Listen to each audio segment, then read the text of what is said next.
So let me do a little introduction about myself. I'm Yu-Chen. I actually grew up in Australia, and that's why I graduated at the Queensland University of Technologies. But actually, I did two different degrees. The first one was the electrical engineering in engineering faculty, which is double E basically. And the second part I did was on the finance in the business faculty. So I've done two parts, and actually it gives me really different browsing and different view of the world. Follow on, I actually did a master in did a master degree on mechanics engineering. After that, I did my national in one of the famous there are three top of famous university in Taiwan for the semiconductors.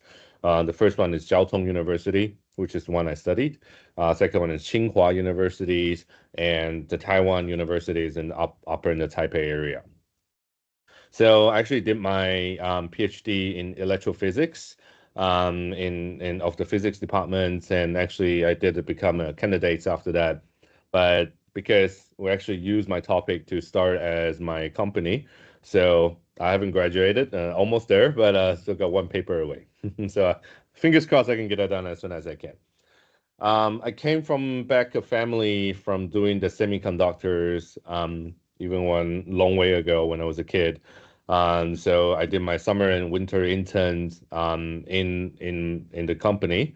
And after that, I went to Singapore for become as a service engineer and back to Taiwan as a one of the managers for taking the customer and so on and so forth.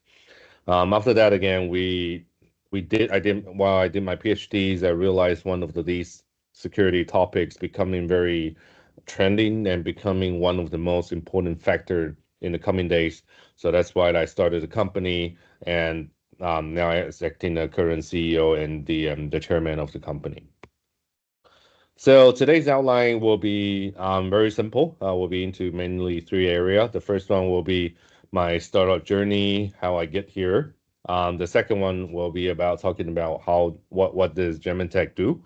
And the last part that we'll be discussing today is actually the total ecosystem view from the semiconductor industry in Taiwan.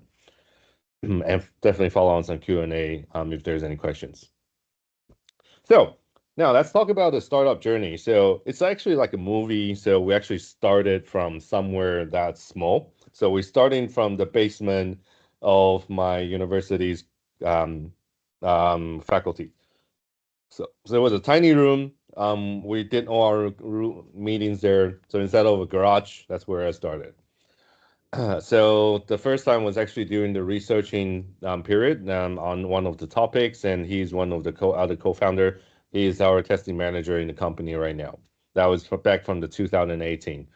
Until 2022, we actually won the some of the startup competitions and received some funding. And after that, we decided to establish the company, and we actually been building very strong teams and that before that. So we actually grew a lot during these 2 years period. So what does JmemTek do? We are an IP and IC design company that provides the total hardware security solutions. And we use these different IPs and bundling together to protect chips from illegal copy. And now we're actually up to the newest standard, the post-quantum level, which is known as the post-quantum cryptographies. The reason we're doing this is actually due to we're foreseeing the high demand of cybersecurity. So since we've been talking now, there's tons of hacking just happened in the past time. Also, by next year, the estimated cybercrime costs will up to $10.5 trillion costs. And definitely there are more technologies that's coming up from the hacker side. For example, they do like harvest now and decrypt it later. That means sort of for all these informations are not protected, they can harvest now, store it, and then once the computing speed is fast enough, they'll start decrypting all your informations.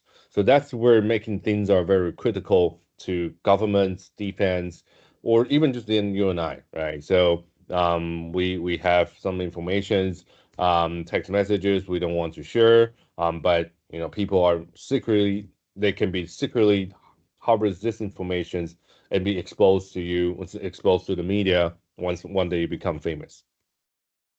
So when we talk about this, we always talk about the history. So anyone know the Alan Turing and the Turing machine is? So that was back in the 1936. This is one of the most critical machines that helped the alliance to win the World War II. So the Turing machine is actually a code breaker, and this is actually one of the turning point for the Turing contributions to the computer science have changed the way we live. Because now we're talking about the encryption systems and also the decryption systems. And that brings up to the next level now. It's on the quantum power computers. So the IBM actually just launched in the Nature this year. They actually the newest one is actually up to 1,000 quantum bits in this coming time. So this is actually not the newest one, but the newest one that just launched was actually 1,000 more than 1,000 quantum bits, and that sort of pushes once we reach about 6,000 quantum bits, these current encryption systems will be able to hack in under just seconds. So that's why many of the industries are actually worried about the quantum attack, and it's about to approach. For example, since actually 2018, the NIST has just standardized set the first PQC standardization conference. In 2022, they selected out 4 of the algorithms, and the White House also signed an MOU for migrating to the PQC by 2030.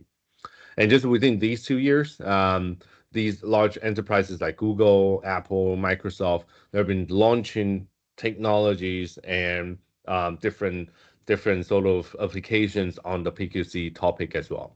And just recently, back in the August 13th, the NIST has selected out new standards, which is the FIPS 203, 204, and 205.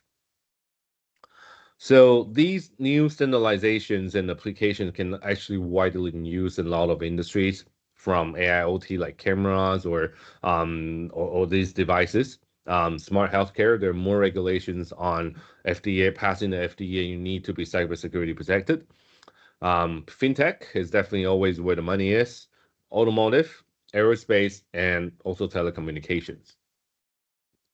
So because of these applications and standards, actually it's easy to reach to billion, even $1 trillion level of work in this market. So there's actually a massive growth in the potentials. So that's where it's sort of move on to what JmemTek does. Right. So JmemTek does here can be sort of separated into 2 different modes. We launched the world first path-based quantum safe module in the world, and which is like an all-in-one hardware security chip.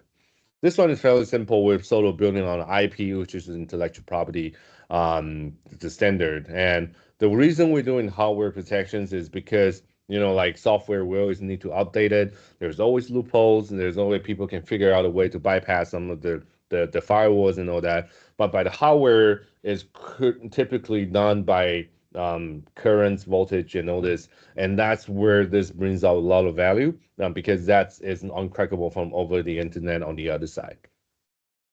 With their systems, we're also equipped with the newest post-quantum level encryption and decryption systems, and at the same time, we're also building one of the functions like authentications, which is like a chip fingerprints functions. So actually, we have been, in this past period of time, we've been setting up and design the security framework. On the security module, for example, there are root of trust from PUF, which is physical and codable functions, true random number generators, and different types of OTP as our root of trust. And on the crypto side, the processor we've been building on is on the newest standard, which is a Kyber and the lithium, and also by using the symmetric, which is the SHA-3 and AES model. And from the left-hand side, you can see we sort of have different peripheral. It can be used on a API, USB, I2C, and also we're working on some of the newest ones like the PCIe, for example. And we act as one of the most important module in this whole SoC is on the JmemTek security module that has been provided. And we're also building some of the different applications on the customer ends with the SDK support, so they can actually build in different 30% of the application to themselves, and then can be building on that. They'll be able to work on further on their own. And that's actually the key secrets where we can quickly expose into so many different industry, like we mentioned previously. So let's just run through a very quick technology timeline. There's definitely a lot of sweats and tears between the time, but that's what we have achieved. By the 2023 May, we started with our IP test key with customer on a customer sample. And moving on, we tap out on the 22 nanometers IP blocks in the TSMC foundry, where we tap in field of the different IPs we want to test on. After that gets successful, by the end of last year, we start doing on IP partial modules, and also we shuttled again. That's on the 40 nanometers technology node with different block and partial functions on it. And just by this year, just this month, we just launched the modules framework has been set. So we embedded different peripheral MCUs, crypto accelerators, root of trust, or even PBT sensors and different AI models. And we have embedded all these modules into the framework. And moving on in the next year onwards, we'll be talking about the side channel protections and even different core, and so on and so forth. So this right now, we sort of put that into use in different devices in the edge customer POC cases. From the cloud side, we're protecting the encryption communications. From the edge side, we protect on the algorithm protections, end-to-end binding, and identity authentications. In defense, AIoT, and NFC payments. So these actually are one of the most critical knowledge is from previously. When we talk about cybersecurity, we always protecting someone else's item, right? So in that sense, we're not so care about it. But as the time moves on now, what we're protecting is actually the company's value or their own value. And that's where that triggers everybody's comes in. For example, now there's a lot of AI companies. And what's the true value to those companies? It's actually the AI model that they've been building on for decades, all right, for the past months or even years. That's something they truly valued, and they don't want that leak to someone else. And that's where we brings in and bundle them with the devices so they don't get a reverse engineer and be able to duplicate it somewhere else. Also, moving on, new in the automotive or a lot of the new industries, there's something called the identity authentication is so important is because there are functions like over-the-air updates or even linked updates. These are going to be the next generation importance because there are always firmware to updates, and you have to make sure that whatever software or firmware that you're updating from the device managed systems all the way to our chip side, it's actually authenticated correctly, right? So this can use in aerospace, AI model, defense, smart manufacturing, system updates, and etc. So to people that know or people that doesn't know, we're using a standard model from two different types of model on the business side. There's an IP design where we actually design all these IPs and we license to our customer, and then we charge with a different license fee. And after they tap out and shuttle out, we're charging the royalty fees by after that. So it actually is a great business because that turns out at the end of the day that the more POC that we do the more of the IP that we license to in the future, we don't have any costs. All right, so that's the most beauty of it. So that's we get a very high of the return on the to reflect on the revenue. And our customer is very broad also on this side because they can be an IC design house, IC design company, system integrator, IDM, or even foundries. Their second type of the customer that we're servicing is on the IC design. And all these doesn't matter is from the IP design, IC design, we need a lot of talents from universities, and we'll be talking about that later today. So for the IC design company, we're more developing their hardware security module for them, where we start demoing them to our general type of purpose chips, After that, they want some customization, so there'll be FPGA verifications. We'll put that sort of in the SLC. That's where we charge the NRE fees. And after that, they pass that and that they want to launch mass production it. That's where we start charging the NRD, the royalty fee as well. And these past years, we've actually been leaving our footprints around the world. We've been into Austria, Czech Republic, Belgium, France, Germany, Lithuania, Netherlands, Poland, Spain. On the other side, we go to the US, Canada, go down to the earth, we go down to the Australia, and up in Taiwan is Japan, Korea, Malaysia, and Singapore, and so on and so forth. So we have been leaving a lot of footprints because the urgent needs of these IC design and also these semiconductor talents are also lacking. And that's where you bring up a huge good business and be able to contribute to the world a lot, because we're turning into another war, which is on the IC side. So the team was currently with about 30 people right now. We have 70% of engineers and the rest of our operations and local business development people. We're a mix of a lot of people. So we have, I've been in the semiconductor industry for over 15 years. Our US CEO is over 30 years in the security sales. Paul is, more than 5 years of the IC design in the industry. And also we have some VP that's, belongs to, it's been working over 20 plus years in the IC design industry as well. We also have a strong advisory ecosystem to back us up. We have the WPG Group, SNOP, the Aegis, the Credo, for example.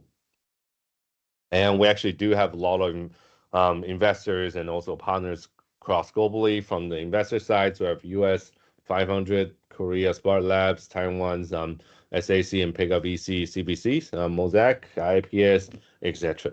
And we also have tons of different business partners as our customers. We're backed by the ecosystems and also in the academic, for example, Brno University of Technology, and also we co-work with a lot of governments level as well. Okay, so that's a very quickly gone through of myself, who we are, also what our company does, and now we're moving to actually the last part, which is the semiconductor industry overview. So the start of the semiconductor is back in a long time in the history that I wasn't even born. All right, so during that back of time, each country, the US was so focused on the innovative, the China, they were focusing on the mass productions and a lot of things.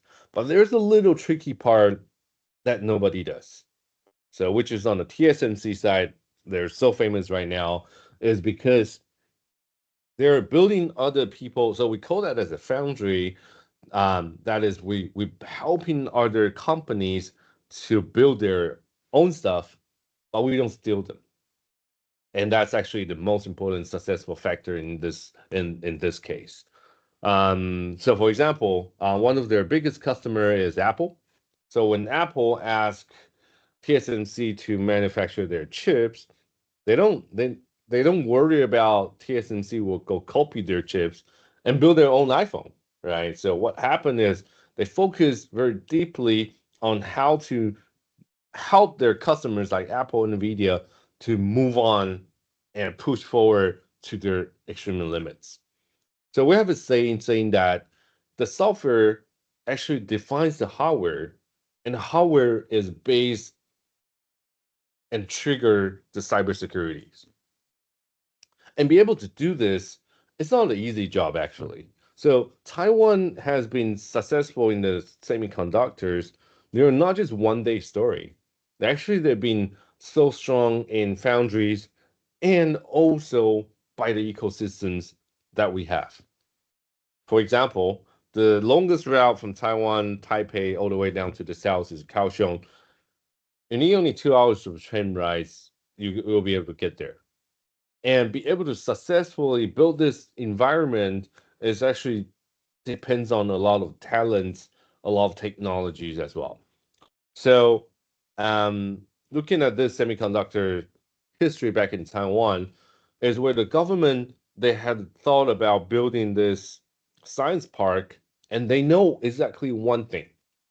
the first thing that will happen is lack of talents. So that's why they built up National Tsinghua University and National Jiao Tong University since 1896 and 1982, 1928, sorry. So they've been building these talents, and they put all these talents into this science park, and that's the witness. That's for everybody to see the rise of the Taiwanese semiconductor industry. And at the same time, we also have Taiwan University, but it's more in the National Taiwan University, a bit up north. But the Hsinchu side, it's so strong today is due to these schools' work and also due to these schools of jobs. So that's why from this map, you can see actually there are tons of the semiconductors industry. They're rich in Taiwan. For example, UMC.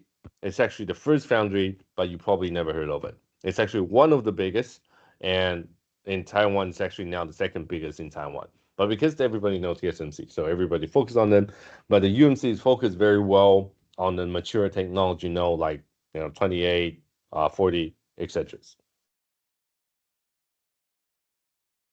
So the race of UMC actually started building up the whole ecosystem in Hsinchu Science Park. So by looking at Hsinchu Science Park, it's starting about the same year, and there's so many tons of $1 billion of, even now it's tons of $1 trillion to take the companies that has been valued and triggered there. So follow on is up to the TSMC start growing, and also we have some research institute called E3, is the Industrial Technology Research Institutes. So these are the fundamental of Taiwan and actually taking a large portion of our GDPs in Taiwan as well. And be able to do that, first of all, you need a lot of experience, you need talent, and actually it's a job that everybody envy in Taiwan. So one of the example, when I was a kid, right? So we have a saying that the new rich tech guys. So what happened is because these people are these engineers are starting to join the company, and these companies are very new. They're like startups. Actually, we've been building a lot on these startups since day one, and they get shares of the company. And that's the beauty of it, because that helps tons of people get so rich and retire at the age of 40 and be able to travel around the world and do all that. And that's actually one of the trigger point back in the old days. But nowadays, people are still loving the jobs because they're one of the highest paid in Taiwan.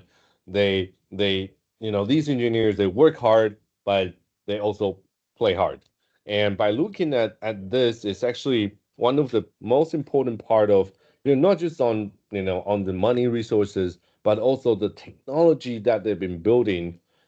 Can you think of when we talk about nanometers, our hair sizes are in microns, right? So 100 of microns. And what's the newest technology that we're building now? It's actually now down TSMC, the newest technology they're building is 2 nanometers. Can you think about how small that is? You put that into chips and you put that into an iPhone. And for example, the iPhone 16 is launched. I believe they're using a 5 or 3 nanometers technology. I think it was a 3 nanometer technology. Imagine how small that is, and actually been built by Taiwan. So let's look at the industry. We can start seeing from the first of the upper strings is called the IP provider, because that's where we sort of given the IP, so they don't need to do everything ourselves. So when we talk about the IC manufacturing, it was actually only one of the role in this whole trend and industry, like TSMC and UMC. They're just right here. But actually, there's tons of things before that and also after that. For example, so like ourselves, we provide on the IPs in many ways. There's M31, JmemTek, Pop Security, even Endis. They're all providing different things. And you can imagine sort of like a car. We are all providing like handling wheels, gears, boards, and seats and all that. That's where we build these IPs and design them in. So we move on to the next part. It's actually on the IC design.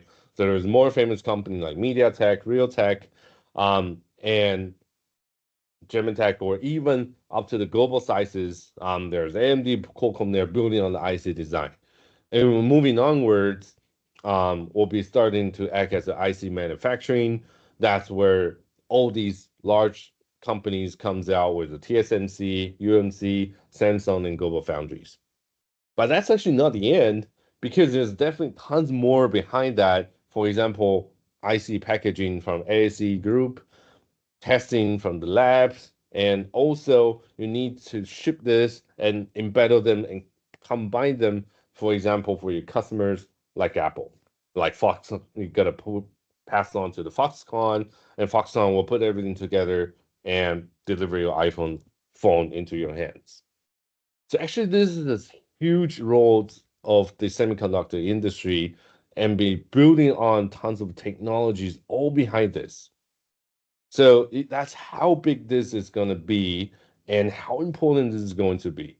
Because each countries in the Europe Union, China, Taiwan, US, even this Australia right now, they all need to build something on their own, because there's tons of things that are using everywhere in chips right now. So ages ago in the car, we're all using the wheels, the handling, the manual things to roll down your windows or to adjust your back mirror. But nowadays we're all one press, so we even can control by the MCU or ECU in the car. So I was just in Continental a couple days ago. They've been showing now their newest technologies on these sort of smart tire systems. From one tire, it can connect back all the way to the fleet. And how is this possible? It's all because of semiconductors. And that is actually the base and makes the semiconductors why so valuable today, and everybody's focused on it so badly. So from our Taiwan's global shares, when we talk about the real money, the IC design industry today, Taiwan's global share is about 20% globally, and we rank the number 2, so just behind the US. And we project the value about $41 billion just in 2022.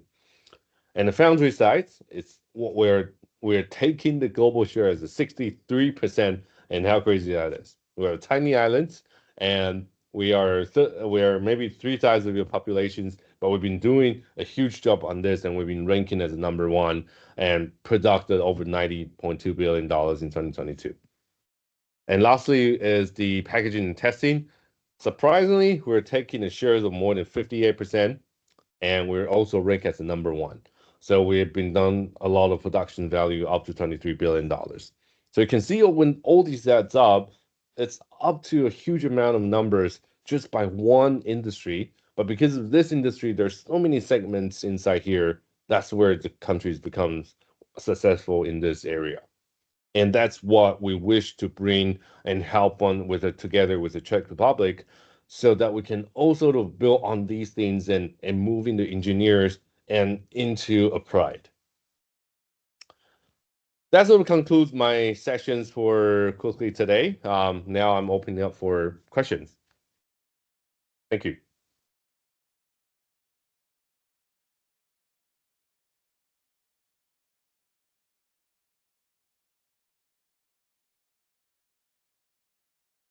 Okay. Thanks for the presentation, and maybe John, if I can ask you, you have told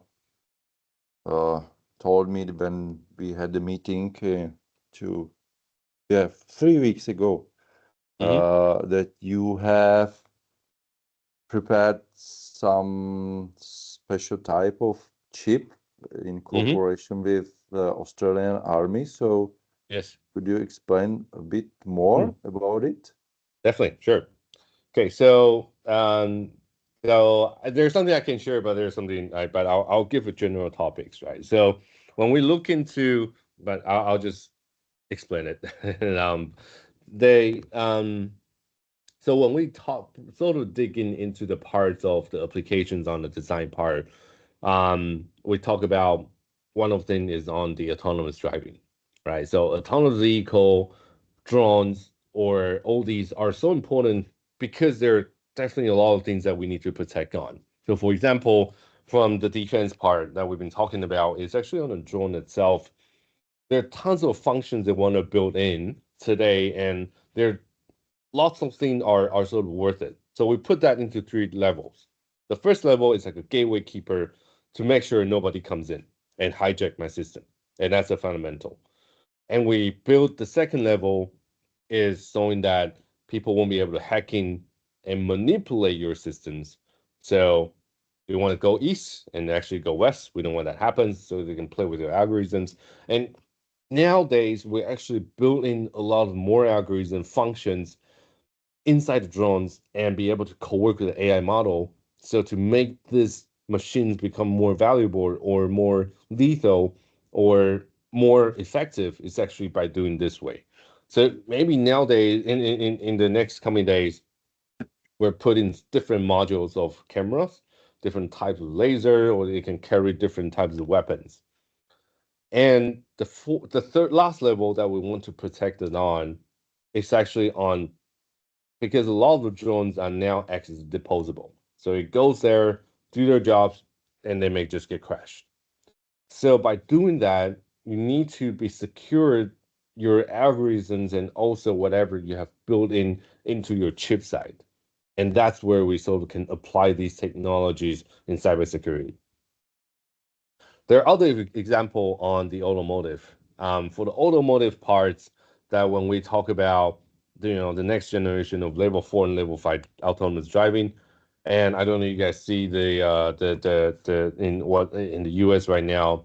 So our colleagues the other day showed her Uber, and it comes in, she goes in the car and try to talk to the driver, but there's no one there.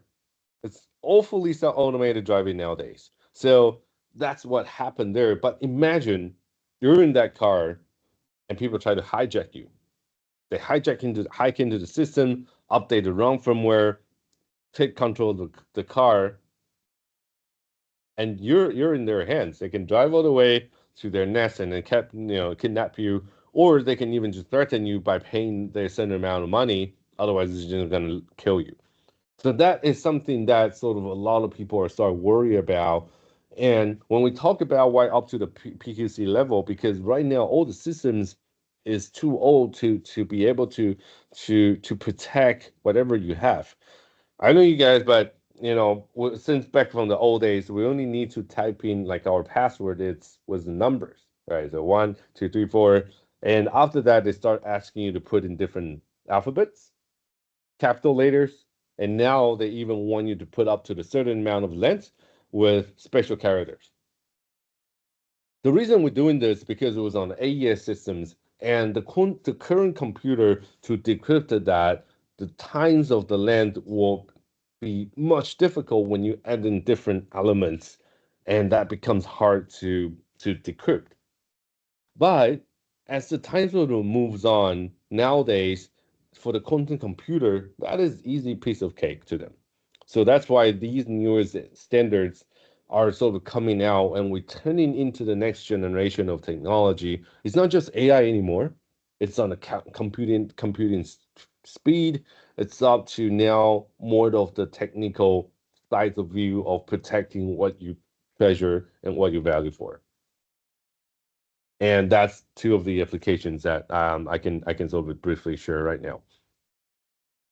So, well, any questions you want to ask about the history, or you want to know more about what's going on with JmemTek, how we've been going across this road? Open to any questions. Okay, do we have any questions for John? Yeah, hi John. I actually have a question. I'm Tadej. I'm the next speaker. Like one of the first slides was also that apart from your IP and chip, you also started providing a whole module for security, meaning your security solution and then an MCU and some periphery. Is that correct? Mm-hmm. Did I understood it correctly, right? And the MCU was a RISC-V processor, if I saw it correctly. This version is, but we're sort of putting on newer other types in the future too. Ah, okay. So you're kind of switching it. May I ask, and if it's not a secret, which provider did you use for the RISC-V processor, or did you maybe use something open source? So this version, the first version that we're launching this year, was open source, but the next part will be using Endis. Endis, yeah, of course. Yeah. It's probably next door to your office in Yeah. Taiwan. Yeah. Yes. We're very, you know, that's actually the beauty of Taiwan's ecosystem. It's like it's actually very, very good at it. So yeah, that's Yeah, wonderful. it does help you. Actually, it helps you that you're relatively small and you have 3 main universities. Everybody knows each other, right? And it makes something smoother. Yeah. Yes. Actually, so right now, what happened in Taiwan is that those 3 universities are the top ones, but there's tons of other universities, but the talent's not enough. So we need more people. We're looking to train more talents to build this whole world together. Yeah. Okay. Thank you. All right. Thank you. Okay. We have Petr Švenda here. Yeah. Hello. Thank you very much for the introduction. I wanted to ask regarding the way how you framed the danger of quantum computers at the moment, because you were saying like it's cracking the systems under seconds, and yeah. So my understanding is we are not yet there, right? So there is a big difference between the attacking asymmetric cryptography and symmetric cryptography on the fundamental level. And also, like the asymmetric cryptography is more vulnerable, but still the current quantum computers we have are nowhere close to break these systems. So, and of course, people are fighting. Some are saying they will never be built so large that they can effectively attack the current, like not post-quantum cryptography crypto systems. But you seem to lean towards the group of people that are saying like this is imminent and we shall be really worried. So can you just like explain a little bit more why you think so? Thank you. Okay, sure. So what do you think about the future? When we talk about the future, you think where are we gonna stop it? Do you think there's a limit, or there's to be able to achieve, for example, what ChatGPT has been done right now and in the past, is one of the informations that's been able to process and be able to store it. And the next step that's coming up, it's on the calculation speed. There's tons of ways that we can do it. So, for example, right now there's all sort of all sort of arguments saying that how these algorithms are effective, but what happened is we're using these, for example, they selected out the new PQC systems here. The reason they cannot be decrypted is actually based on the mathematics, right? And honestly, I'm not a crypto guy, since you can see from my past records. But what happened is we've been using that technologies we can actually put in the formulas that the quantum computer is hard to resolve. So we're sort of standing in a position. I honestly, when you see all these large enterprises are launching, I think it was just 5 years ago when I first know about the quantum computer, it was like single digit or even just 2 digits, right? That was 5 years ago. And now you were up to up to the K's quantum bits already.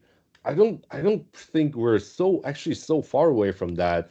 And to the government level or to these enterprises, we're always projecting these things need to be sort of set up before everything happens. Otherwise, it'll be too late, right? So that's also the reason why NIST has been publishing that.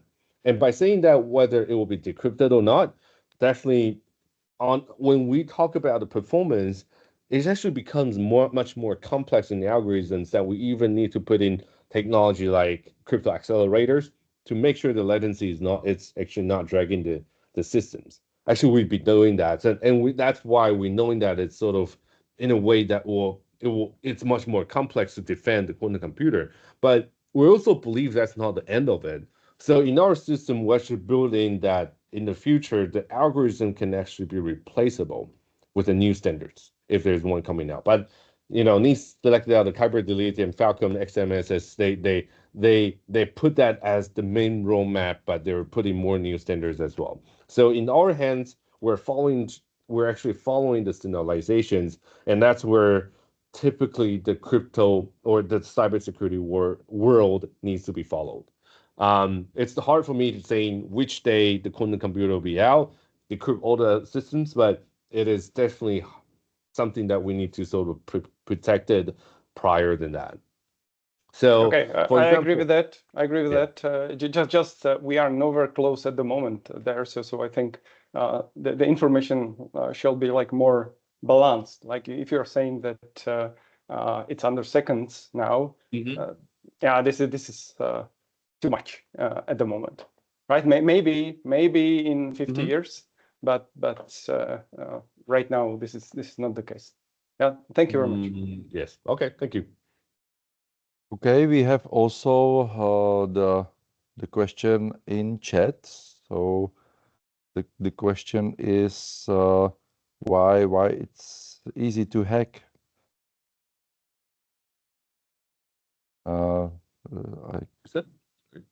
Just give me a second. I somewhere missed the chat. I think the question is, why is it so easy for quantum computers to hack? Yeah, it's over here. So the quantum computer, the reason for the computer to hack right now is actually just we're talking about the computing speed, because the decryption speed is when I'm not sure that when we talk about we always talk about the encryptions and decryptions, right? So when the quantum computer that is hacking, it's because the decryption speed is actually fast enough to able to decrypt that. Yeah, I got it. Sorry. So that is actually one of the reasons that so right now, yes, current this moment, it's actually not hack. It's not hacked in under seconds, because that's where we're not talking about the we're not having the access to the quantum computers. But there's tons of researches on this topic that it will be estimated, and it will be too late for you to do all these projections when the quantum computer is out and be able to decrypt it. So that's why they have to set up everything prior, because they cannot wait until then and do it.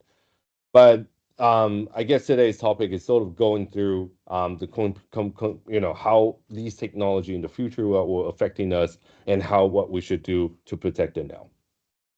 And I can see the second question now is more on the chip design and FPGA. Yeah. So, what is actually part that you want to discuss on this? Like, what sort of more in the chip design and the FPGA that you want to specify on this part?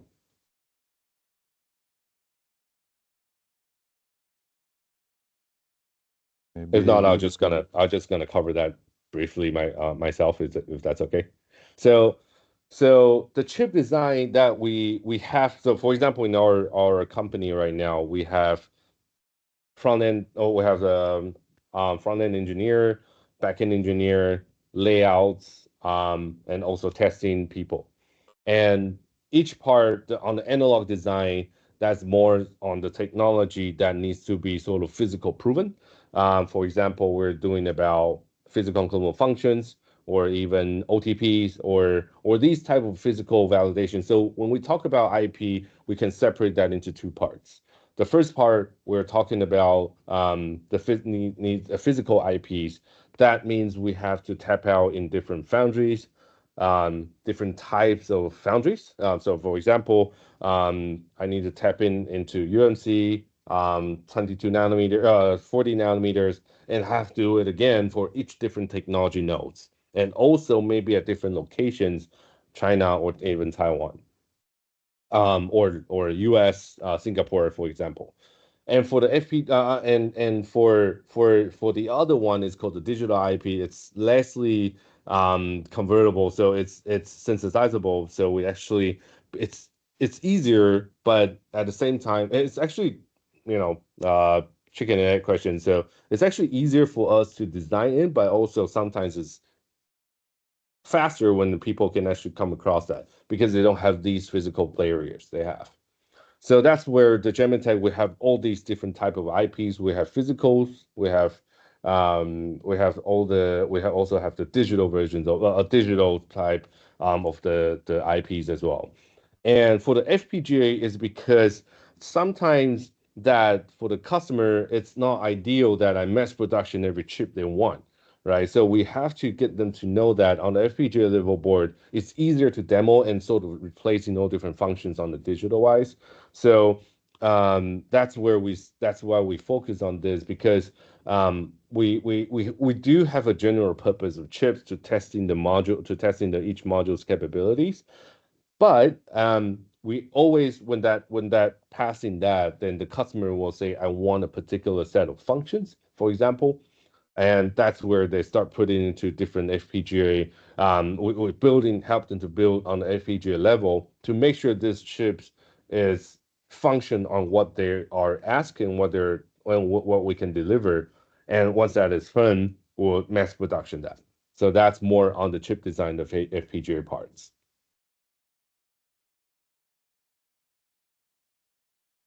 Okay, is it okay for the question regarding the FPGAs, guys? Oh, you have any more questions? I can get the design guide to come out.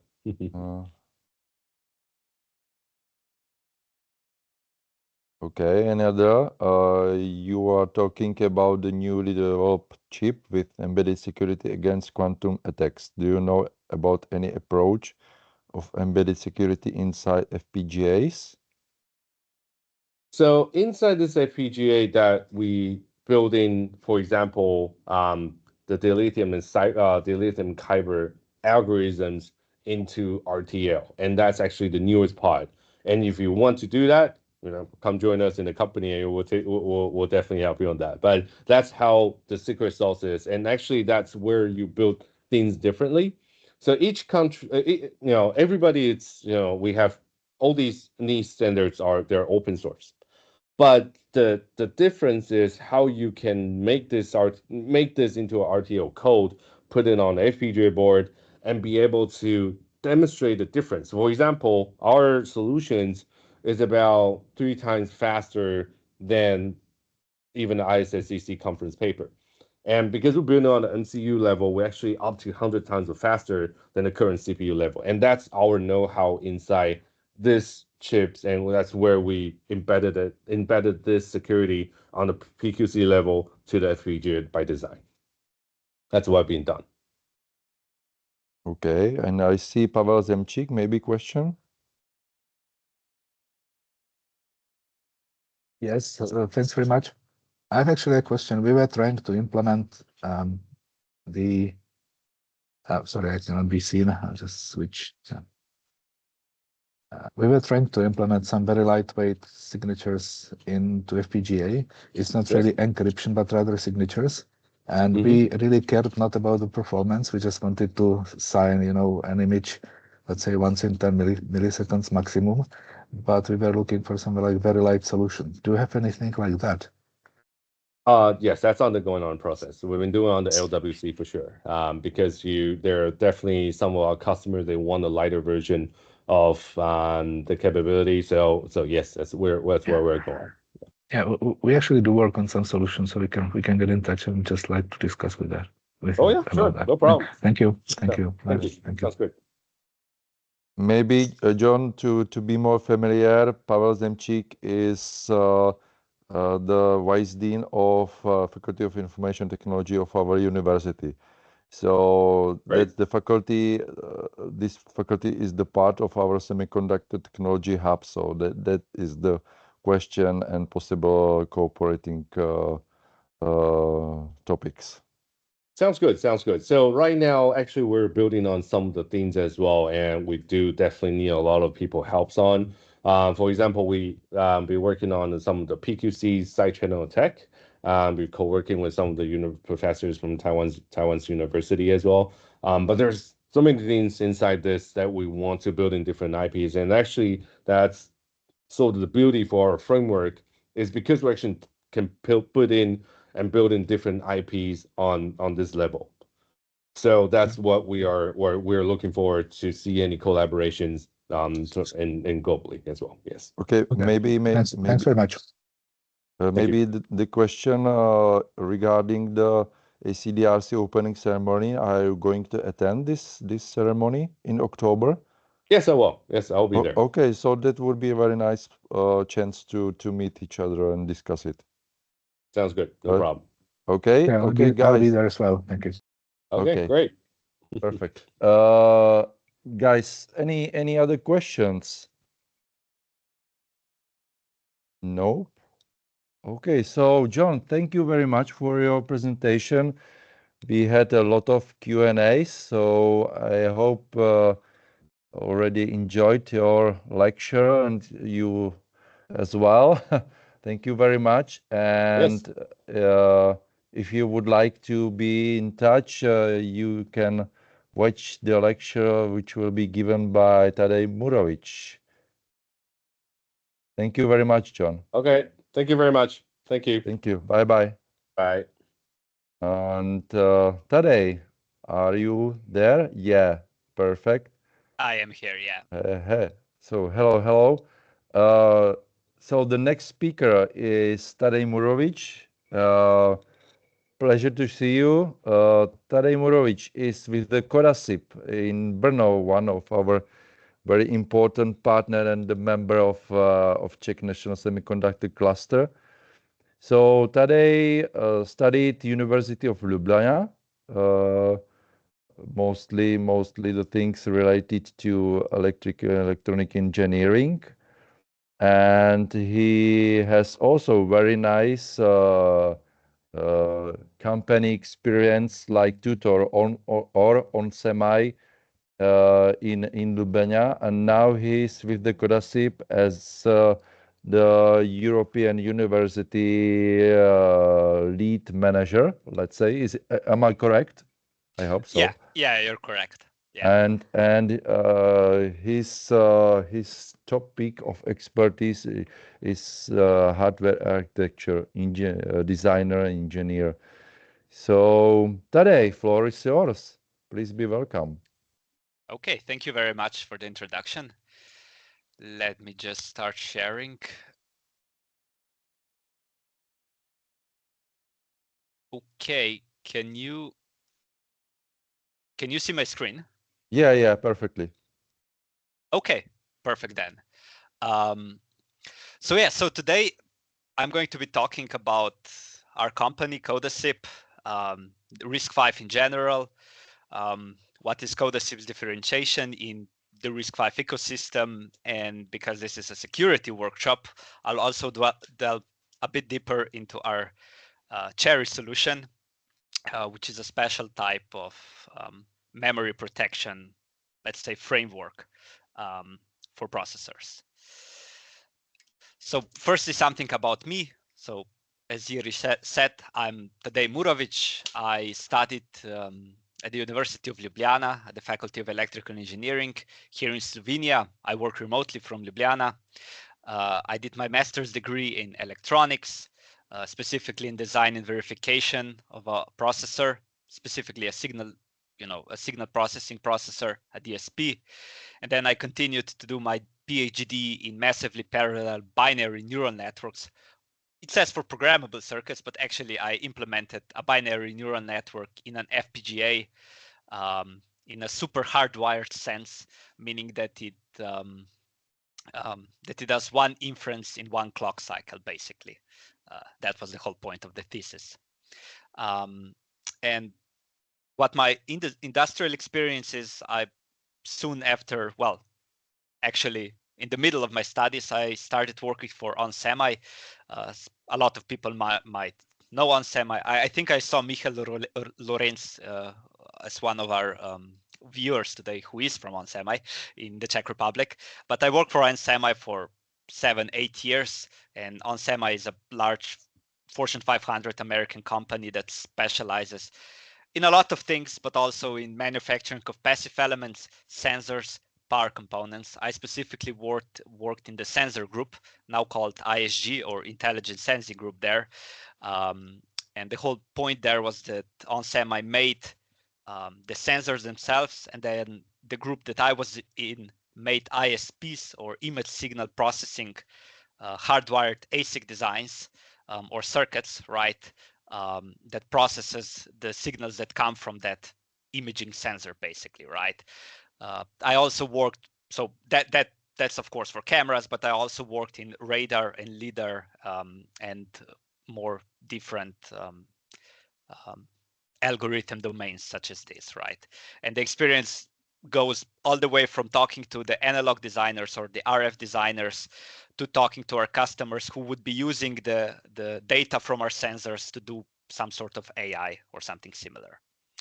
And then I joined Codasip, my current company, where I work as an innovation engineering lead, where I partially take care of the European part of our university program, and I'll talk about that at the end a bit, and also do, you know, R&D specific to Codasip. I'm part of Codasip Labs, which is our R&D central, where we kind of, you know, try to discover what will be pertinent and important in the CPU industry, MCU industry in the next couple of years, and try to get ahead of this, right?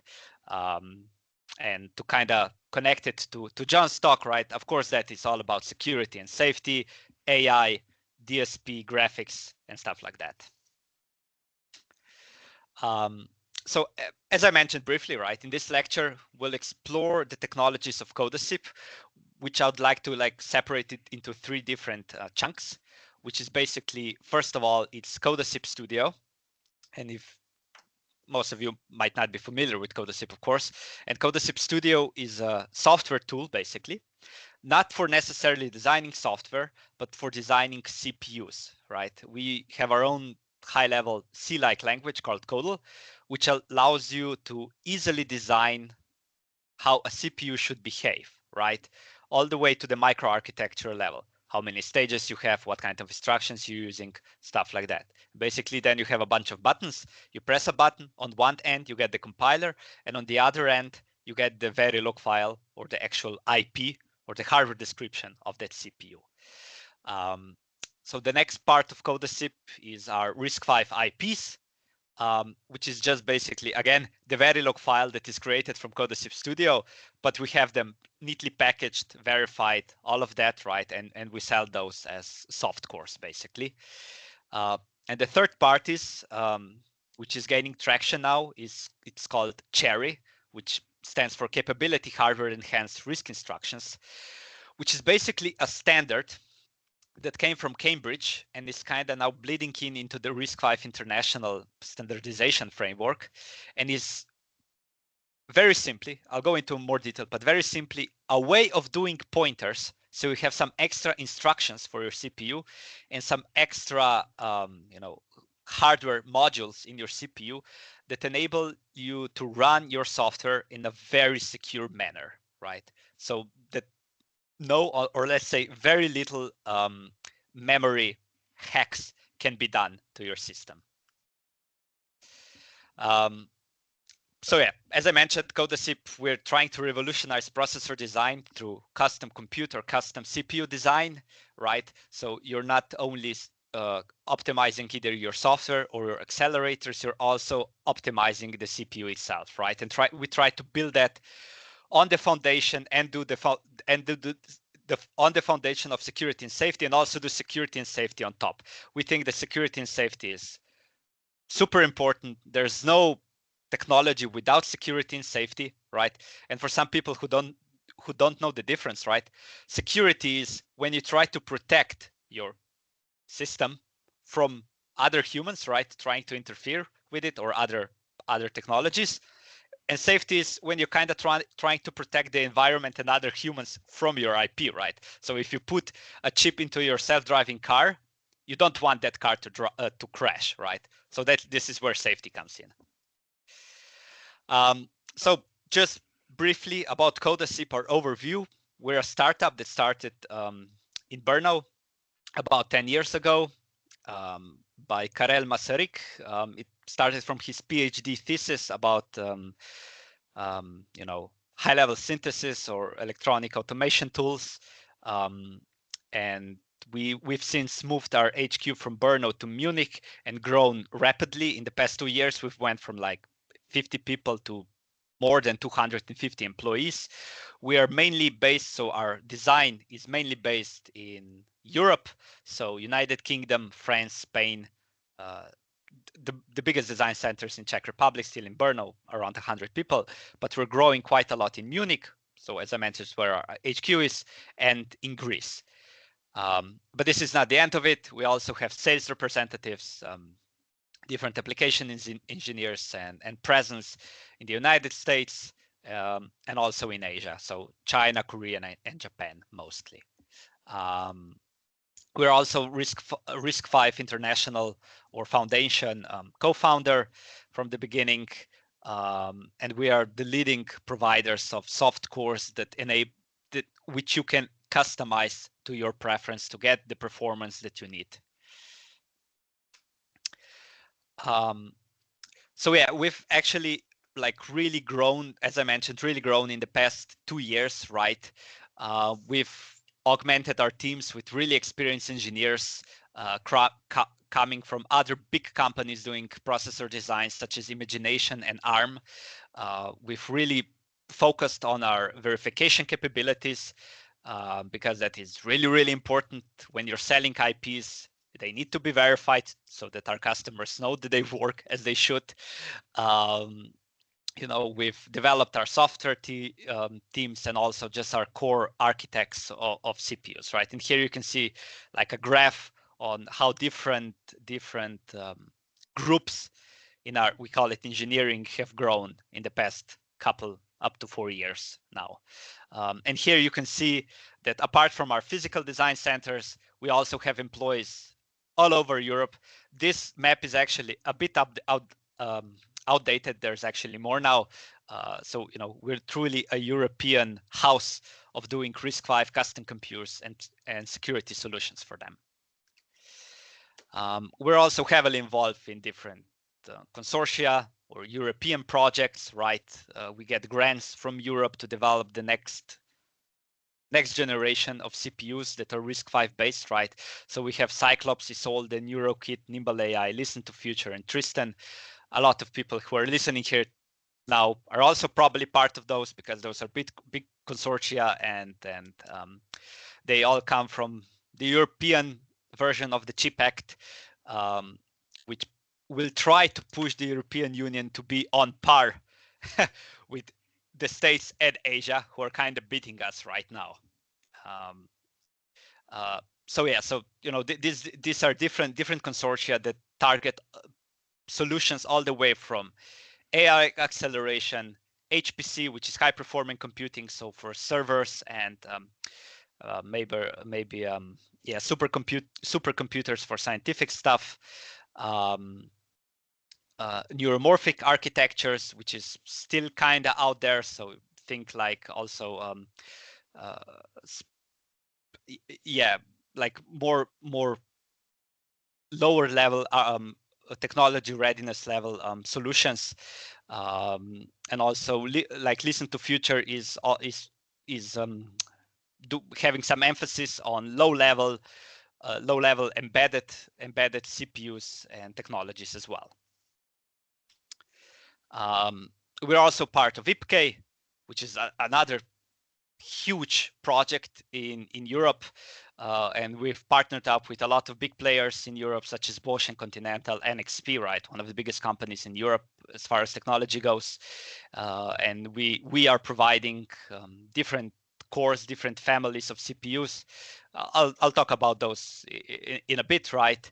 And we are working in different work packages, trying to find synergies with different companies in Europe and trying to create the solution that actually the European Union wants us to have to compete with big players such as you know, NVIDIA, Microsoft, and others. So I also wanted to talk a little bit about RISC-V, because some people who might not be familiar with it don't actually know what it is, right?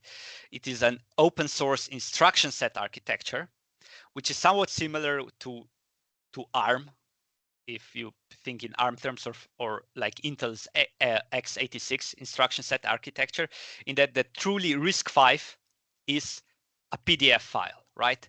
There's a lot of people part of the RISC-V community, from companies, from academia, that are talking about it, working, discussing what are the instructions that really represent a really neatly packaged and optimal way of doing RISC. So reduced instruction set, simply set, simple instructions, right? And once we agree on something that is standardized and it's truly just a PDF file online that you can download, and you can see what kind of instructions are to be used. And then we have hardware providers such as Codasip that can do different kind of implementations of that instruction set, right? Maybe some faster, some smaller CPUs, and compiler providers that can do their own secret sauce, special way of doing the compilers for that instruction set. But it's open source. All of those players can agree what the instruction set is, and it's completely portable between them.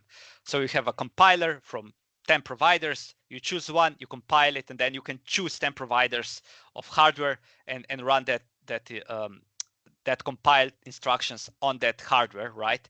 And that's completely different from ARM, where you have their instruction set that you need to buy, their compilers that you need to buy. Okay, there are some open compilers, but if you want to get the performance, you need theirs basically, and you need to buy their hardware basically. And that's you're kind of locked in. There's no decisioning here, right? So it's somewhat a monopoly, especially in the embedded space, right? With RISC-V, that's kind of open, that's democratized, so to say, right? And it just makes it easier for everyone basically, not for ARM, but for everybody else. So what are the principles of RISC-V, right? One is to be easily customizable as well. So apart from the base ISA that's available online and the extensions that are also standardized, it's made in such a way that if you have some special instructions that you integrate however you like, they should neatly fit into the RISC-V ecosystem. And I think that so far the community has been able to do that, and it fits neatly in, right? So, and as I mentioned, RISC-V is open, which is really good. You have the design freedom to do whatever you like, as long as you follow the standards. It's a rapidly growing ecosystem. Everybody's kind of trying to switch to RISC-V because of the reasons I mentioned, but the whole thing still needs to be a bit more mature for it to truly take off, but everybody's kind of looking at it and trying to be prepared when to make the switch. It's also very attractive to academia, especially because it's free and open and you can do whatever you like with it and you don't have to pay anyone. It's also been made to be pretty scalable. So when new extensions will be developed, they will fit neatly on the base that we have created so far. Here you can see just a few of the companies that are active in the RISC-V Foundation or the RISC-V International now. They've changed the name some years back, right? So basically that's everyone that exists in this domain, right? You can also see Andy's here that John mentioned, who are a RISC-V IP provider from Taiwan, and like big players such as NXP, Samsung, Google, Qualcomm, and others, of course.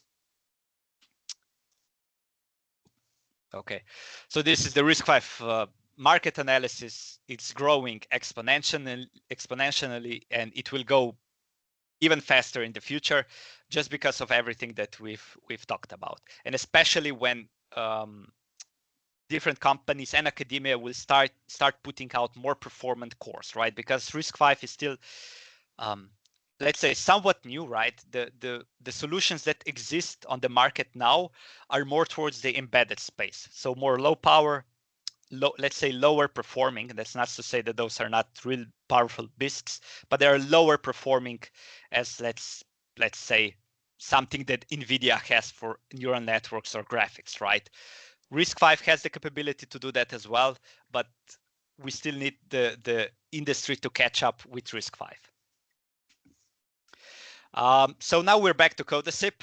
We've built our company on 3 pillars, which is, as I mentioned, custom computer, custom CPU design, RISC-V IPs and CPUs, and security and safety. And now let's talk about those 3 pillars more in depth. One is custom compute, right? You know, we've slowed down as far as Moore's law goes, right? And so we need to differentiate and be more custom to still achieve the performance that you need for newer algorithms. Like I can mention here that Moore's law has been somewhat saved by AI, meaning that we had a certain set of algorithms that we wanted our CPUs to run, right, on our home computers, scientific computers, wherever, right?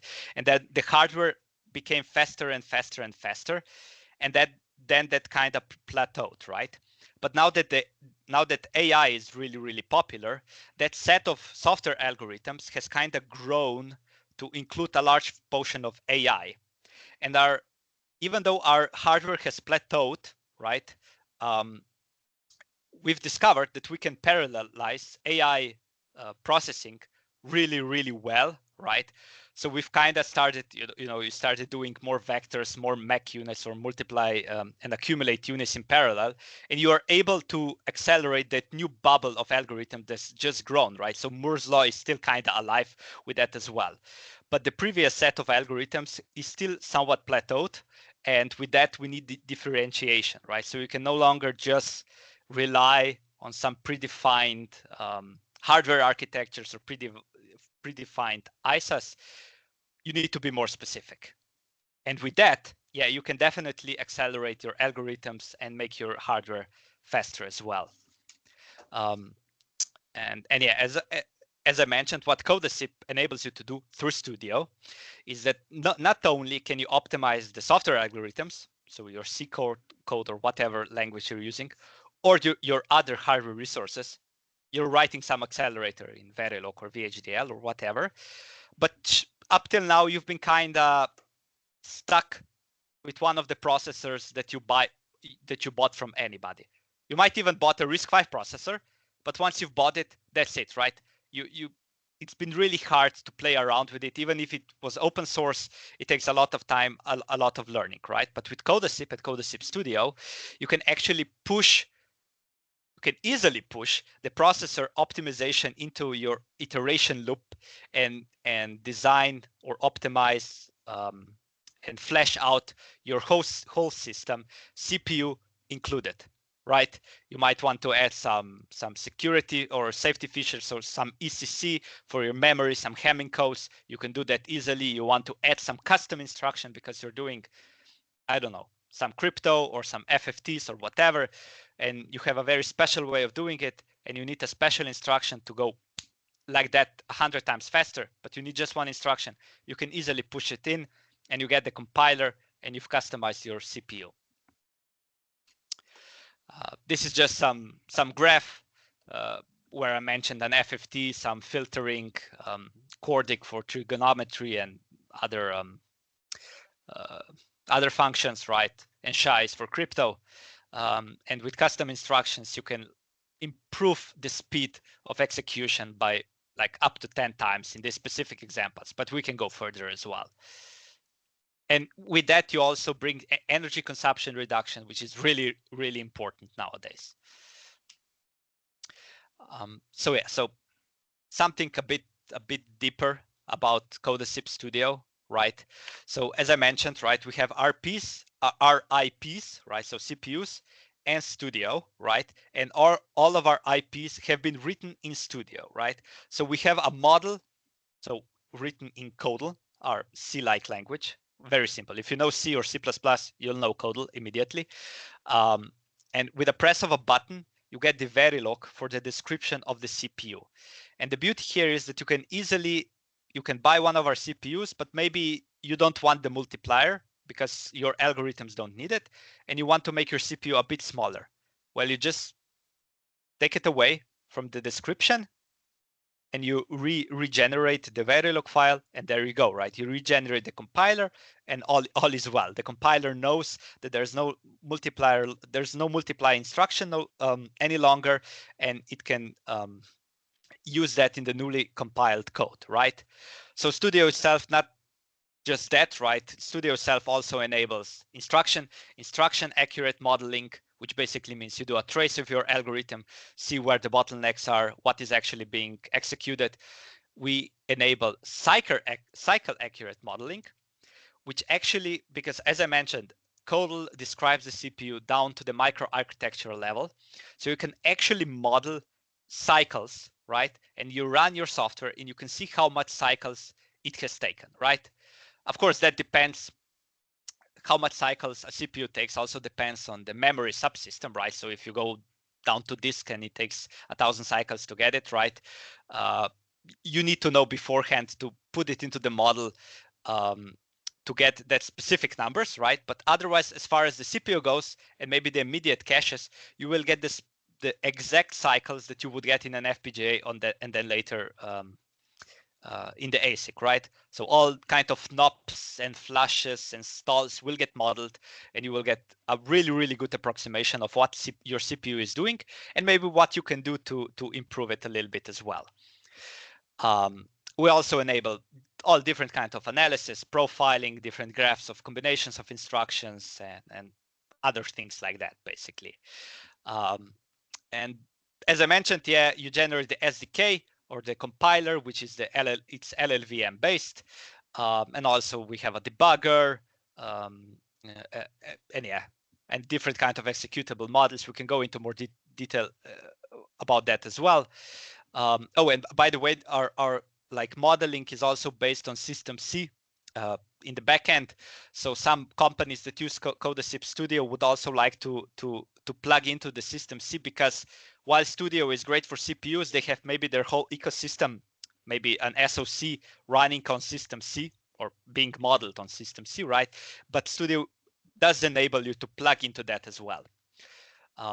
So, and on the hardware side, right, we generate the HDK or the hardware development kit, which is basically the RTL, a bunch of test bench automatically developed with a UVM environment, and also some EDA scripts that you may need later on if you go to FPGA or ASIC. This is just an example of how the buttons look. Basically, our previous versions were based on Eclipse, but we've now since switched to VS Studio or VS Code because it's a bit smoother and looks a bit better, basically. But here you can see, right, you describe your CPU, and then you click simulator. It builds a simulator. You can run, you can compile your software, run it, see where the bottlenecks is, change your CPU a little bit, regenerate it, right, run it again, and once you're happy, you can generate the RTL and go to do with it whatever you basically like, right? Okay, so that's about Codasip Studio and our custom compute story. And then we have our RISC-V CPUs. Our portfolio is currently more towards the embedded space, but we're working on going into more high performance. As I mentioned, we have all of our R&D in Europe. We're the leading player here, and trying to be differentiated by our custom compute. So while we're providing really good IPs, you need not be tied to them. You can change them through Codasip a little bit to your liking as well. And this is just another graph of what I've been talking about, right? Excuse me, just a second, my throat is getting dry. So you can buy one of our base IPs, and then you can configure it, right? Different extensions of RISC-V. Maybe you have just the baseline RISC-V ISA, then you add the multiply extension, then you add the floating point extension. This is all RISC-V standardized, right? And with that, your performance can grow as RISC-V community has imagined. But also with Codasip Studio and our tools, because you're using your secret sauce algorithm, or maybe you have a bottleneck in a very specific area, you can customize at a custom instruction, change one of the instructions just a little bit, and your performance can grow drastically without even maybe increasing the area or having any kind of frequency drop. Of course, that depends on the instruction, but that's the idea here. Yeah, so we have different families of IPs. One is the 100 family series, which is, if you're familiar with ARM, think M-Cortex. So M-Cortex 1 to 4, right? Then we have the 300 and the 700 family, which is also embedded, but think like going up to M7 and then M55 and maybe bleeding into the Cortex A family. So to be even more specific, like 100 and 300 families are 2 to 3 stage embedded CPUs that are RISC-V compliant, very small microcontrollers for IoT, tiny ML, stuff like that. 700 is a more performant embedded core. So let's say that high-end embedded or low-end application cores, which is a superscalar 64-bit machine that can do a bit more, of course. And then we are currently developing our 900 and then 1000 plus families, which will be really server cores, HPC cores, and quite high performant out of order cores as well.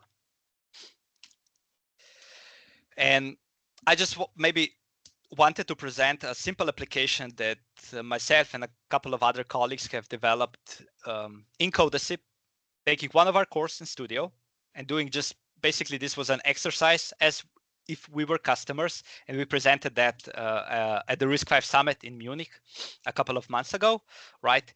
We wanted to do some voice keyword detection or some sort of audio processing through a neural network on a very resource constrained system, right? So we needed low energy consumption, but still achieve good performance. And with that, we've taken one of our like 100 series cores, very small cores, customized them just a little bit, and we've able to achieve a 4 to 5 times neural network processing and DSP, of course, performance for that specific algorithm. So yeah, for baseline, we've just taken a 32-bit RISC-V processor, which had the multiplier as well.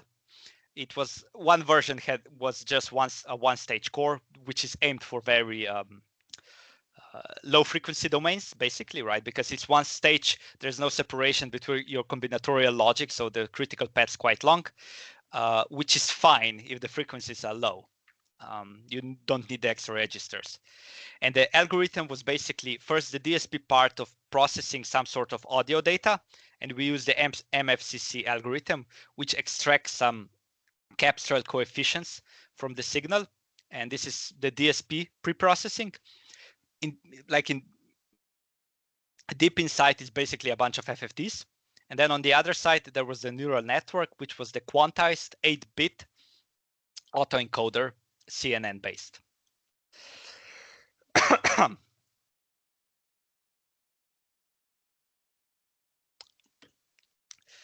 So yeah, so if you're familiar, most of you are, with Amdahl's law, right? We want to accelerate the thing that is being done most of the time, which was for the DSP, that was the FFTs, and for the neural networks, that was matrix multiplication, which is almost all of neural networks, especially like the not LLMs, but those as well, right? But like normal CNNs, multi-layer perceptrons, is basically matrix multiplication.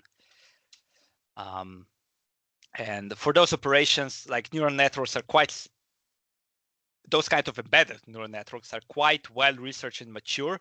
So it's using quantized 8-bit weights with special kind of scaling, which is kind of faking floating point / fixed point operations. And the DSP part, so the FFTs was also done using fixed point. And here is just a graph showing our performance of our FFTs as compared to ARM, which is like kind of the golden standard nowadays because it's in all embedded devices, but RISC-V will disrupt that. And we've kind of extracted where the bottlenecks are, not just on the algorithm side, but actually on the instruction side, on what operations are being done. And the main point here is that for the neural network, we've seen that we need to do basically 4 times, because it's a 32-bit machine. We didn't want to do anything with the registers. So you can easily customize it to do not one 32-bit multiply, but 4 8-bit multiplies, right? So you can do 4 multiplies of the matrix multiplication at once because you have 8-bit inputs. And you can go further and do 4 8-bit multiplies and then accumulate, right? You can add an instruction that does unaligned reads, because for CNNs, if you're familiar with them, they move a sliding window, which is usually, not necessarily, but usually a 3x3 window, right? And you step that, and sometimes you're not, if you have 32-bit words, right, which are 4 bytes, right, and you have a 3-element window, that might not align with words, right? So you need to do something when you're doing reads from memory. So we added that instruction. And for the butterflies, for the FFTs, we've added fixed point, multiply and accumulate execution units, basically just one, because we were doing that part was being done in 32-bit. And in the end, the whole thing suddenly improved by 5 to 6 times in speed, right? Meaning not only that you can run the whole thing 6 times faster, you maybe not need to run it 6 times faster, but you can run it at a lower frequency than you could have without optimizing, which will decrease your power, which is really, really important in embedded applications. And then once we've done that, we've actually switched the high-level algorithm from keyword detection to anomaly detection, specifically for automotive, but you can expand that to other stuff. So basically, if there's some audio signal, we can use our pre-processing and our neural network to detect if something is starting to go wrong, right? Which is really important for industrial, automotive, healthcare, because the whole module or system can then recognize that something is starting to go wrong, and you can get it fixed, basically. And that saves money to everybody involved. Yeah. So now something about our third pillar, which is security and safety.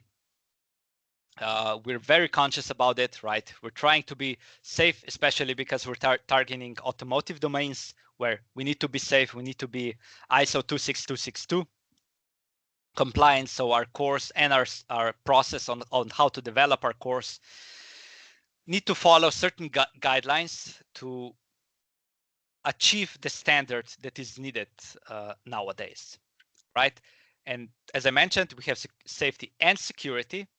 And with security, we need to follow the industrial guidelines and to achieve the security that our customers want not basically to not be tampered with now or in the future. As John has also put it and mentioned, it's like it costs us trillions of dollars, which is true.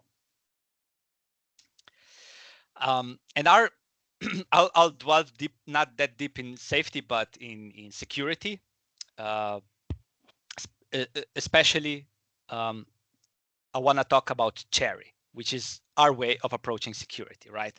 And as I mentioned, Cherry is a framework, a standard that's come out of Cambridge. It's also, I think, about 10 years in development, more or less, right?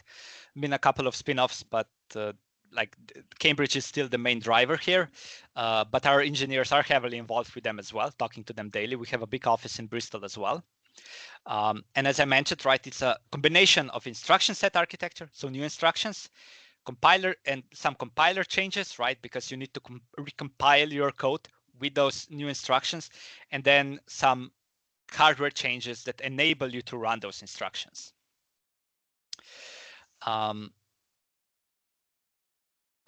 Yeah, so basically the main point is here that if you're familiar with C and all of the other programming language, once you get to the hardware level, you're basically C, which is really close or getting close to assembly, right? So what's the machine code that's actually running on your hardware, right? You're using pointers, which basically means you're accessing some data here, and then you're accessing some data here in your memory, right? And this is basically the main crux of the whole problem, because maybe there's a part here that has some very safety or security critical data, some secret keys or something, and then your attacker just changes the pointer to here and reads your secret data. So the drive of Cherry was to change the behavior of pointers, to make them completely different, so that things like that cannot happen. So yeah, the most common vulnerabilities and exposures, or we call them CVEs, right, are memory related, especially because of pointers.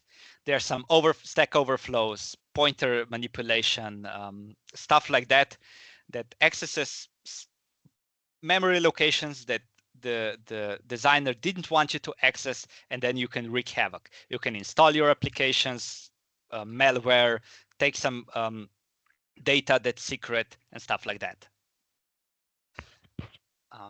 Yeah, and all of those attacks are getting worse and worse because technology is improving. There are more and more devices in the world. There's more and more software, and there are more and more attackers applying more advanced techniques.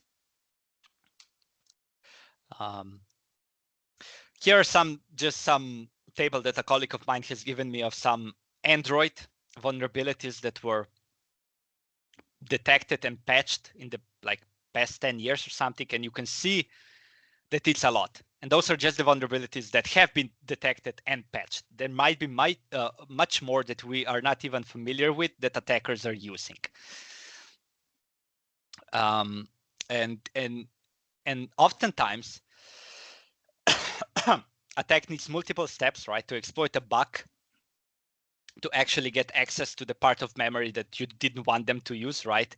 And a lot of modern software stacks are built from layers and layers of different, most of times open source libraries, right?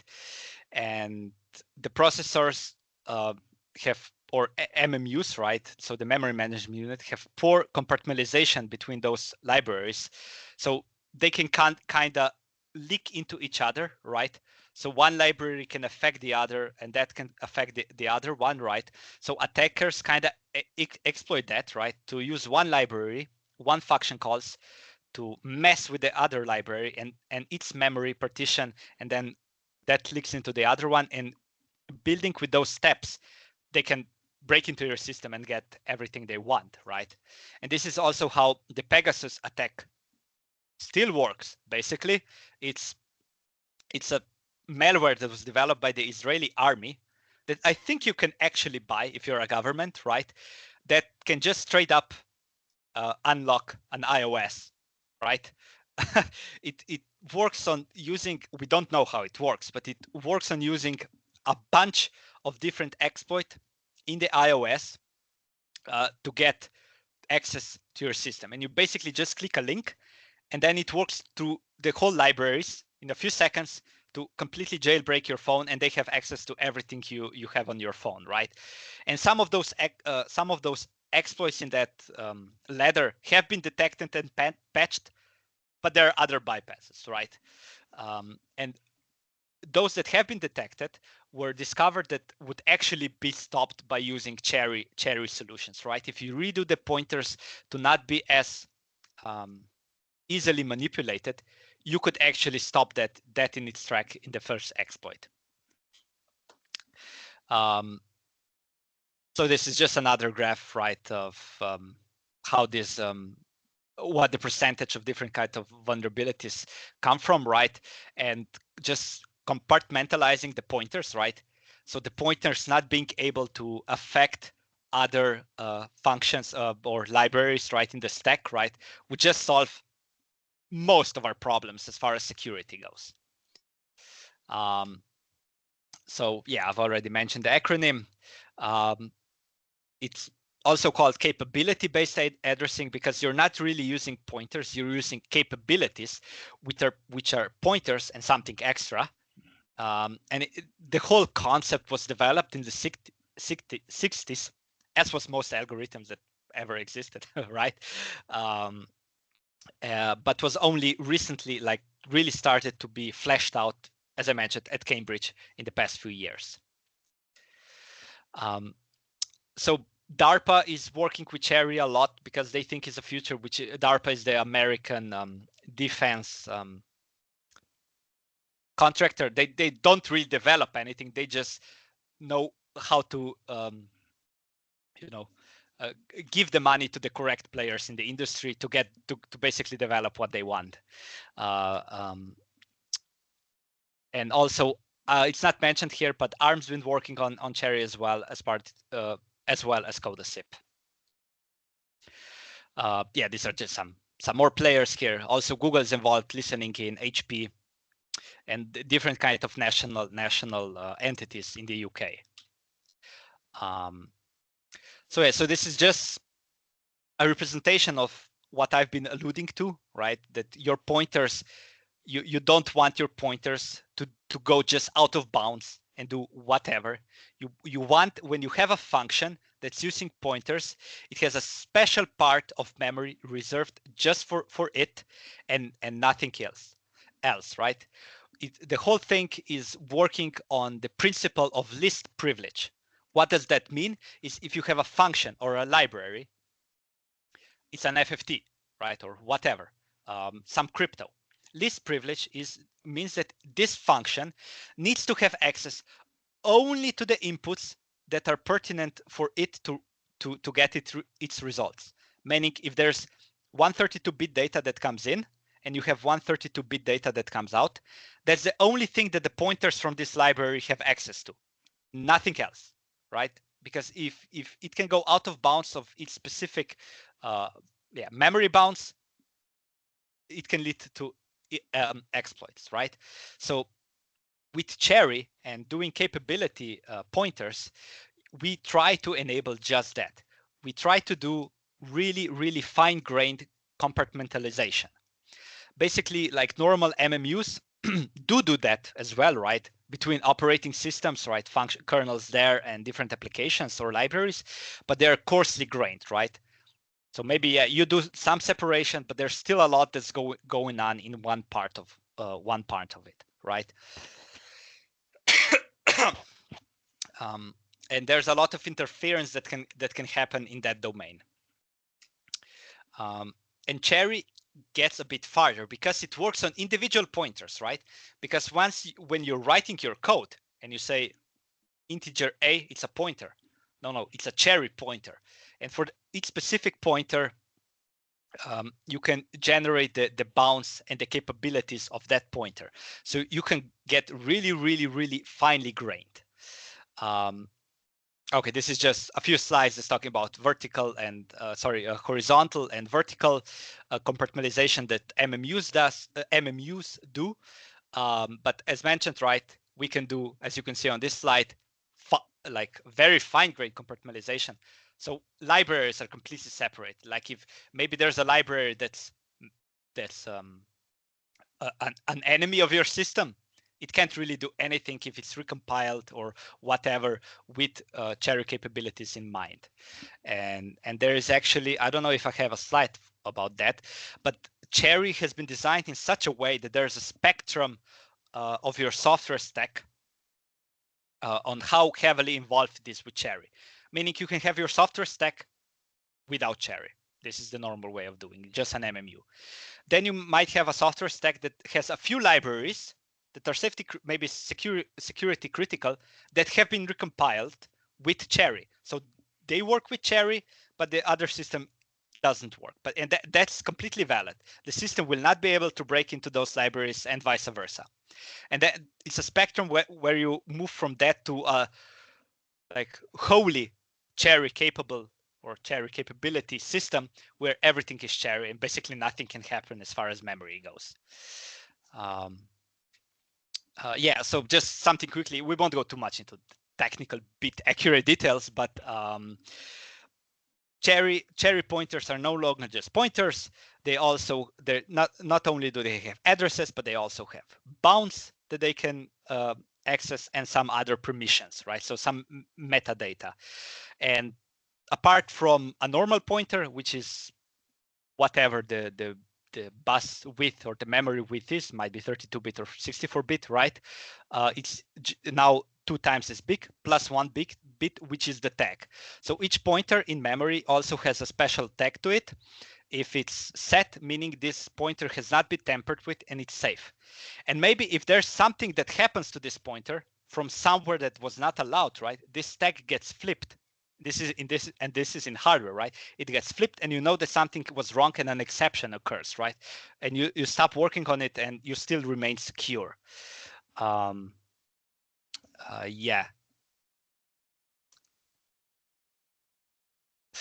Yeah, okay.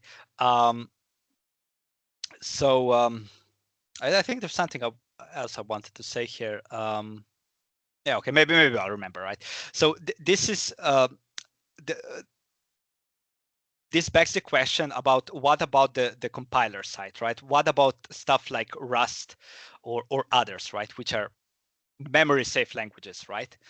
And the thing is that they are not completely safe, and sometimes you don't know at compile time how secure you can make it, and that requires really expensive software-based checks, right? Which take a lot of time and need a lot of instructions, take out your instruction space.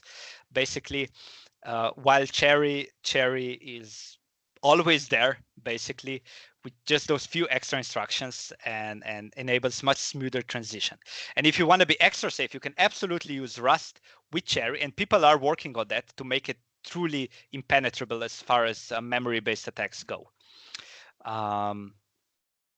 Yeah. So Cherry, as I just mentioned, Cherry also needs software, and this is what we are working on, because Cherry is the whole shebang, the whole stack, hardware and software, right? We're working with Linux, how to compile it with Cherry in mind, LLVM, the compilers. We, of course, talk with Cambridge on how to further develop the Cherry standardization to enable easier software development and to make everything smoother and have the least impact to our current solutions as possible. We're also, so because Cherry is based on the RISC idea, so reduced instruction set, basically. We wanna push that even further and kind of merge RISC-V and Cherry together, and our engineers are really involved with that. And so far there have been attempts of doing that. The first industrial experiment was not RISC-V, was ARM, and they did the ARM Morello core that leveraged some Cherry ideas, basically. And with that experiment, like, the standard has evolved a little bit to be a bit better, because we've seen what happened there. And then Microsoft did the Cherry IoT, or the Chariot core, which was RISC-V based, and they it was I think it was from IBEX, which is a non-profit company from I think from Bristol, or also from Cambridge. Anyways, from the UK, that does open source RISC-V processors, and their core is called IBEX, right? And they did that. Well, Microsoft helped them, and we've learned even more, right? And now there's been a push, and it will soon happen, that we will have a RISC-V standard that is an extension of the RISC-V ISA that is doing Cherry capabilities as standardized by Cherry in Cambridge, right? So that can be a really strong standard that everybody can agree on, compile code for, right? And then that's also open source and democratized and be used anywhere. Yeah. So about Codasip's Cherry implementation, I was not been able to get the software benchmarks and all of that, and how much impact it has on, let's say, a Linux kernel because of NDA, because we're still working on it. But I can say that the area with Cherry hardware, so Cherry instructions basically, of one of our CPUs is around 4 to 5% larger than without Cherry, which is a very small hit to take to be quite secure. It didn't have any effect on the critical path, so the frequency is the same. And there's just a 1% impact on the DDR because you need to do something with those tags, basically. Yeah. So okay, so that's basically about Codasip and our 3 pillars and our security solution. And now I just wanted to take a few minutes to talk about our university program, because I'm assuming there's quite some students and people from academia here. And we have a university program where we offer our IPs and studio and support for those two for free for academia, basically. And we have different avenues of collaboration, right? You can be an individual student that comes for us and says, look, I'm doing my PhD, I'm doing my master's, I want to do something in CPU design. Can I get access to studio to maybe iterate some ideas without having to bother with Verilog and maybe GCC redoing everything with every custom instruction or everything to test it, but just easily iterate? We can hook you up and help you, right? This is what we're here. We really believe in training new generation of engineers, bringing ideas between academia and industry and vice versa. And I think we think that can be done through the university program really smoothly, especially trying to incur no costs to academia. And of course, we get our fair share because we are first there in line to get the ideas from academia that we can maybe leverage in the industry, right? So apart from individual students, we also have joint research, right? Maybe you're part of some consortium, you want somebody from the industry to help. Maybe you're just doing some research that you need tools such as this. Maybe you need a RISC-V IP to integrate into your SoC. Maybe you need, again, as a student, you need to research some new architectures, or maybe you need a special instruction because you're like interfacing with some of your accelerators or something like that, right? We're here to help and try to get you started. We also, in some cases, do PhD sponsorships where we also actually pay for the studies and the salary for a PhD student. But that we kind of have to talk about that because that depends on different grants that we are getting, our internal budgeting, and also, yeah, it changes half a year to half a year. And yeah, as I mentioned, right, we also have a cloud-based version of Studio, so there's no need to bother with a lot of installing and all of that. You can quickly start experimenting and researching online with our browser-based solution. And maybe I can say I've been talking about a lot about RISC-V now, but like Studio, you need not be RISC-V. You need not be RISC-V in a simple custom instruction. You can do whatever ISA you like, basically. There's no stopping you here. You can create your own if you so wish. I think this is it from my side and my lecture about what Codasip does and what our solutions are. This is just my business card, my email, and my number.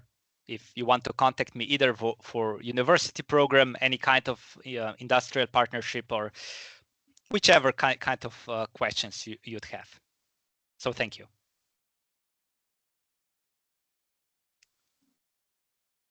I think. Sorry, Yuri. I think we can have a Q&A now. Yeah. If you like. Yeah. Yeah, definitely. Thank you very much for your presentation. It was quite interesting, and yeah, you do a lot of interesting stuff in the company. Thanks a lot.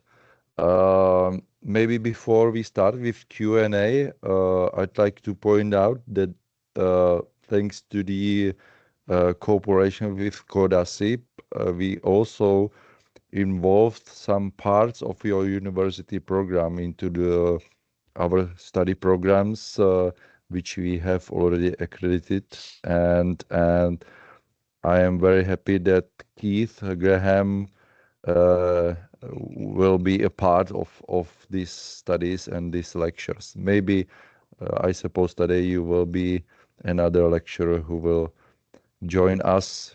We will discuss it with Karel and we will see. Thank you very much. Discuss it. Yeah, just to mention, Keith Graham's the founder of our university program, former professor of computer architecture at the University of Colorado, right? And he's and we kind of switched our responsibilities since I've joined. I've taken care of Europe mostly, and he's Asia and America. But if there are lectures such as this, we'll kind of switch, seeing what our expertise are, right? So we'll discuss it. Yeah. Thank you very much. So, do we have any questions? Okay, Jan Onderka. Hello, thank you for the nice presentation. Can you hear me? Yes, we can hear you. Okay. You mentioned Spectra a bit, and also one thing that is always problematic when designing ICs is obviously that you can have some problems, especially with peripherals, and then of course you make your IC and find out that some of your peripherals are wrong, so you need to publish errata and so on. Does Codasip do something about that? Do you offer some verification tools or something like that when designing the CPUs? Yes, so so we do have for the IPs, right? Let's forget about Studio right now. For the IPs, we have a huge verification team that is doing verification for every new release, right? If there are mistakes discovered or whatever, we do publish regularly erratas for our IPs and re-verification, basically stuff to see to enable that everything goes smoothly for our customers and to integrate any changes that have happened so far. Now, for the Studio side, you can generate test benches to a certain degree, but because Studio enables such, I mean, you can do so much with it, right? There's a certain limitation of how verified the generated solutions are there, right? To go even deeper, right? For like in industry, for automotive, let's say on the compiler side, right? You want to be ISO 262 compliant, safety compliant, a bunch of different certifications from external companies for the compiler, right? So if you do a bunch of custom instructions through Studio and generate a compiler, that is not certified because that's impossible to do because you need an external company that does that. But we try to make our let's say our compiler and also our hardware in such a way that if a customer does customization, that it's really neatly packaged, that you can go to an external audit and say, look, can you please certify that? And it will be certified. There's no question about it. You just need to pay some money, basically, because that's the way it goes. But it's impossible to automate that because it all relies on external companies to do that certifications. Right. Okay. Well, I'm doing some research into formal verification of machine code and microcode, so maybe we can get in touch later. Please shoot me an email and we'll talk further. Yeah. Okay. Thank you. Okay. Thanks. Thank you. Yeah. Any other questions or remarks? No. Maybe I have one. Unfortunately, I was not available during your whole presentation since I have my exercises in my labs. So just watching only in parallel. But about the RISC-V architecture, are there any limits in future applications to use this architecture? So for the current for the lower, let's say lower end extensions or RISC-V, no, there are no limitations because I think the RISC-V like base scalar instructions and like multiplier and floating point, they're quite mature. I don't think this will change drastically, and because like other proprietary ISAs are also doing similar versions of it, so I think this is pretty safe. But then when we go into more performant extensions, one of which right now, it's a big talk, it's been certified already, is the RVV extension, which is the RISC-V vector extension, which is supposed to do like somewhat graphic stuff, neural network stuff, and everything that comes in between, basically. And here there's some dilemma, because the way that the ISA was certified, some people are saying, no, this is good, this will cover all of the corner cases, while some people are saying the ISA might look good, but once you implement it, it's okay for very large CPUs, but for very small CPUs to be completely compatible, it's too big. And what I mean by that, for the so for the vector ISA specifically, so you have some vectors that you're trying to do something with them, right? But then you have some instructions that do some permutations or some mix and matching of those vectors. To do that, you need a lot of hardware, multiplexers, to enable all kinds of different switching, right? Which, if you have a huge core, that's not a huge hit for your area or critical path or whatever. You can do that. But you have a small core, small vectors, that's a relatively large part of your area, and people don't like that, right? So there is some gray area between embedded SIMD, so maybe what I was talking about, our example, so doing, instead of 32-bit operations, you're doing 4x8-bit, right? Which is not really vector, it's SIMD, but not vector. And then you have that vector extension, and this is I don't know, 4 bytes SIMD instruction is a bit maybe not enough performant, while the RVV is too big, but you need something in between. So we might have some problems here. There is some extension that's kind of being pushed, but also been dead for a few years. We'll see what happens. Actually, I'm thinking about pushing it, which is the P extension that will try to bridge that gap, right? And that kind of connects to the whole RISC-V scalability and being able to kind of plug different extensions however you like. So I think we'll solve that as well in the future. But this is some of the pains that's happening in the community right now. Okay, thank you. Yeah. Peter Schwenda, question. So thank you for the very interesting presentation. You were mentioning several times certification. So I wonder if you can give us some insight to what say schemes or types of certification are relevant for you. If this is something falling under common criteria or FIPS 140 for security processors in US, or something else, like what you feel is relevant for you at the moment. So what is currently most relevant for us is more on the security side. So ISO 26262 certification, especially by TÜV Süd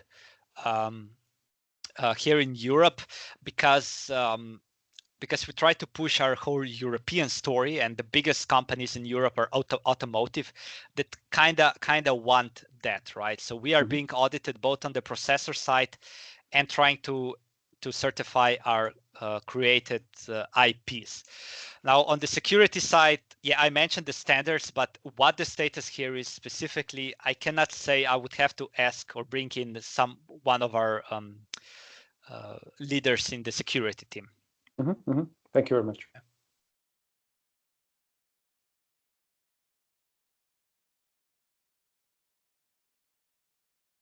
Any other questions? I think nobody raised an arm, so. Okay.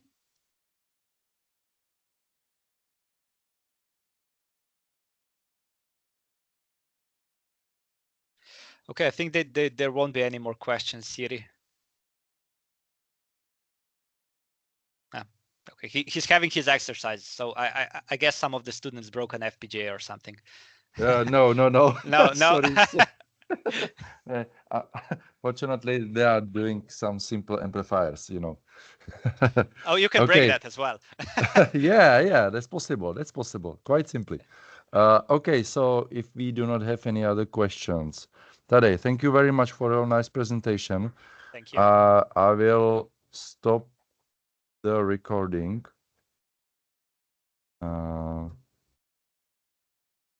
Okay, so